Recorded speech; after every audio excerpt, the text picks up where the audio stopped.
ఒకే రోజు 10 మంది మృతి చెందారు. మృతుల్లో 8 మంది యాచకులుగా గుర్తించారు. ఏలూరు అలాగే పశ్చిమ గోదావరి జిల్లాలో 4 మృతి చెందారు. ఎండ వడగాలులతో ఉక్కిరి బిక్కిరి అయిపోతున్నారు జనం. ఈసారి రికార్డు స్థాయిలో ఎండలు ఉన్నాయి. గరిష్టంగా 48 డిగ్రీల ఉష్ణోగ్రతలు నమోదయ్యాయి. అత్యవసరమైతే తప్పించి బయటకు రావద్దంటూ అధికారులు హెచ్చరికలను జారీ చేస్తున్నారు. చిన్నపిల్లలు, వృద్ధులు, మరి ముఖ్యంగా వీరందరూ కూడా సమయాన్ని పాటించండి. ఉదయం 10 గంటల నుంచి సాయంత్రం 5 గంటల లోపు ఎండ తీవ్రంగా ఉండడం కారణంతో బయటికి రాకుండా ఉండే ప్రయత్నం చేయండి. అత్యవసరం అయితే తప్పించి బయటికి రావద్దు అంటూ ప్రభుత్వానికి సంబంధించిన అధికారులు, వైద్య అధికారులు హెచ్చరికలు జారీ చేస్తున్నారు.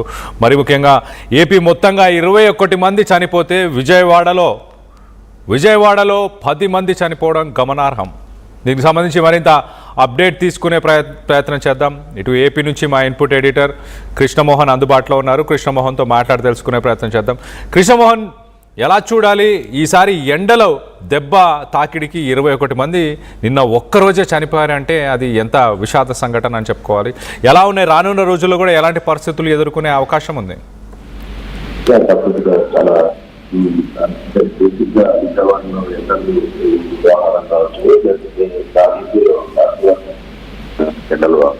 ఎండల తీవ్రత కావచ్చు. ఒకసారి కానీ చూసుకుంటే ఒక విజయవాడలోనే నిన్న 10 మంది చనిపోయారు అనేది అధికారుల అంచనా లెక్క. దాంట్లో చాలా మంది యాచకులు చనిపోయారు. తర్వాత రోడ్డు మీద చిన్న చిన్న పనులు చేసుకునే వాళ్ళు చనిపోయారు. దాదాపుగా 48 డిగ్రీల వరకు ఎండ తీవ్రత విజయవాడలో గరిష్టంగా అనుమతి.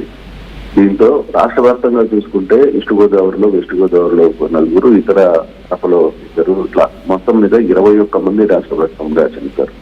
ఒక్క విజయవాడలోనే 10 మంది చనిపోయిన పరిస్థితి చాలా క్లియర్ గా అధికారులు అంచనా వేస్తున్నారు. 21 మంది చనిపోయినట్టుగా ఒక అంచనాకి వస్తున్న పరిస్థితి. అందుకే ఈ 3 రోజులు అంటే ముందుగానే హెచ్చరికలు జారీ చేశారు. నిన్న ముఖ్యమంత్రి కూడా దాదాపుగా ఎండల తీవ్రత మీద అధికారులతో ఒక సమీక్ష నిర్వహించారు. చాలా వరకు జాగ్రత్తగా ఉండాలి ఈ 3 రోజులు.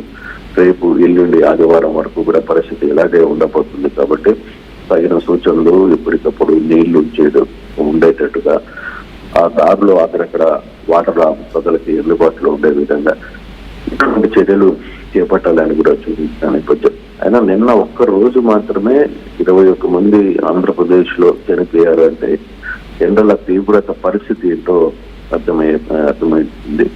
ఒక విజయవాడ నగరంలో అయితే 48 డిగ్రీలు నమోదైన నేపథ్యంలో అసలు రోడ్ల మీదకి రావాలంటేనే జనాలు భయపడుతున్నారు. అందుకే ఈ 2 రోజులు పిల్లలు కావచ్చు, లేక పెద్దలు కావచ్చు, వయసు మీరైన పెద్దలు కూడా మీకు ఏదైనా పని ఉంటే తప్పితే బయటికి రావద్దు, ఇళ్లలోనే ఉండండి అని అధికారులు కూడా చూస్తున్న పరిస్థితి అయితే ఉంది. కానీ ఇంతమంది ఒకరోజు చనిపోయారంటే ఆ తీవ్రత ఏంటో మనకి అర్థమవుతుంది. విజయవాడలో నిన్న ఈ సంఘటనలో 10 మంది చనిపోవడంలో విపరీతమైన వేడిగాలులు, వడగాలులు వచ్చిన పరిస్థితి, ఆ తీవ్రత చుట్టుపక్కల ఉన్న పరిస్థితి. ఇప్పుడు ఈ మధ్య కాలంలో ఇంత ఎండ రాలేదు అంటున్నారు. ఇంకా రాబోయే రోజులు కూడా ఇంకా కొంత ఎండలు ఉంటాయని చెప్తున్న నేపథ్యంలో 3 రోజులు బయటికి రావద్దని కూడా అధికారులు చెప్తున్న పరిస్థితి. Kalyan. Right Krishnamohan, thanks for the latest update. మొత్తం మీద విజయవాడలో వడదెబ్బతో ఒక్కరోజే 10 మంది మృతి చెందారు. మృతుల్లో 8 మంది యాచకులుగా వాళ్ళని గుర్తించారు. ఒక 2 మాత్రం సామాన్య ప్రజలు కావడంతో మొత్తానికైతే ఈ విషయం బయటకు తెలిసింది. ఏలూరు, పశ్చిమ గోదావరి జిల్లాల్లో కూడా 4 మృతి చెందారు. ఎండ వడగాలులతో ఒక్కసారిగా జనం ఉక్కిరి బిక్కిరి అయిపోతున్నారు. గత వారం ఒక్కసారి మీకు చెప్పే ప్రయత్నం చేస్తా. పిడుగురాళ్ళ, పల్నాడుకు సంబంధించిన పిడుగురాళ్లలో 47.6 డిగ్రీస్ అంటే సుమారుగా 48 డిగ్రీలు నమోదైంది పిడుగురాళ్ళ. పల్నాడుకు సంబంధించి డిస్ట్రిక్ట్ పల్నాడు జిల్లాలోని పిడుగురాళ్లలో. మరోపక్కన తెలంగాణలో కూడా ఇదే తరహాలో అత్యధిక ఉష్ణోగ్రతలు నమోదవుతున్నాయి.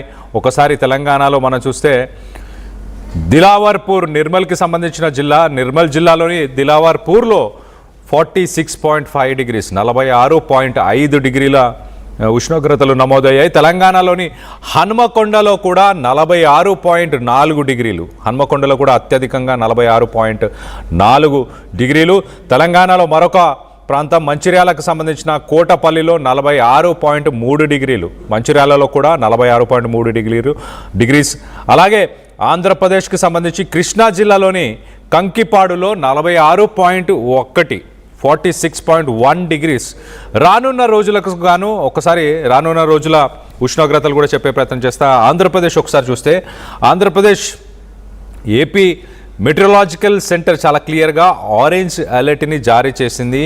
అలాగే కృష్ణా, ఎన్టీఆర్, పల్నాడు, బాపట్ల, మార్కాపురం, ప్రకాశం, నెల్లూరు ఈ జిల్లాలలో రానున్న 3 నుంచి 6 రోజుల పాటు తీవ్రమైన వడగాలులు, ఎండ దెబ్బ తగిలే అవకాశం ఉంటుంది. కాబట్టి ప్రజలు అప్రమత్తంగా ఉండాలి, తగిన జాగ్రత్తలు తీసుకోవాలి, అత్యవసరమైతే తప్పించి బయటికి రాకూడదని చెప్పుకొస్తున్నారు. మరోపక్కన తెలంగాణకు సంబంధించి కూడా డీటెయిల్గా చెప్పే ప్రయత్నం చేస్తా.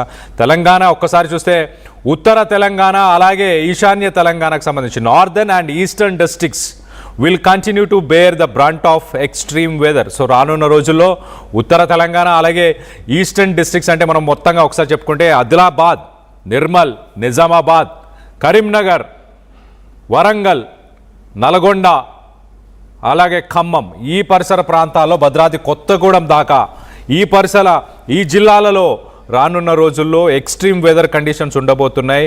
మధ్యాహ్నం పూట ఒక్కసారిగా ఎండలు వడదెబ్బ తగిలే అవకాశం ఉంటుంది. కాబట్టి ప్రజలు అప్రమత్తంగా ఉండాలి. ఆంధ్రప్రదేశ్, తెలంగాణ రెండు రాష్ట్రాలకు సంబంధించిన పరిస్థితులు ఇలానే. మరోపక్కన ఇండియా మొత్తంగా కూడా ఒకసారి చెప్పే ప్రయత్నం చేస్తా.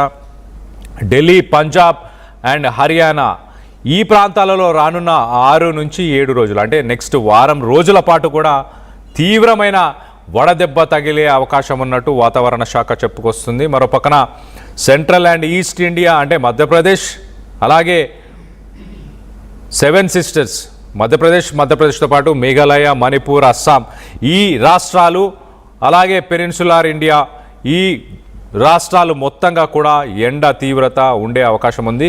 11 గంటల నుంచి సాయంత్రం 4 గంటల వరకు అత్యధికంగా ఉష్ణోగ్రతలు నమోదయ్యే అవకాశం ఉంది. ఉదయం 11 గంటల నుంచి సాయంత్రం 4 గంటల వరకు.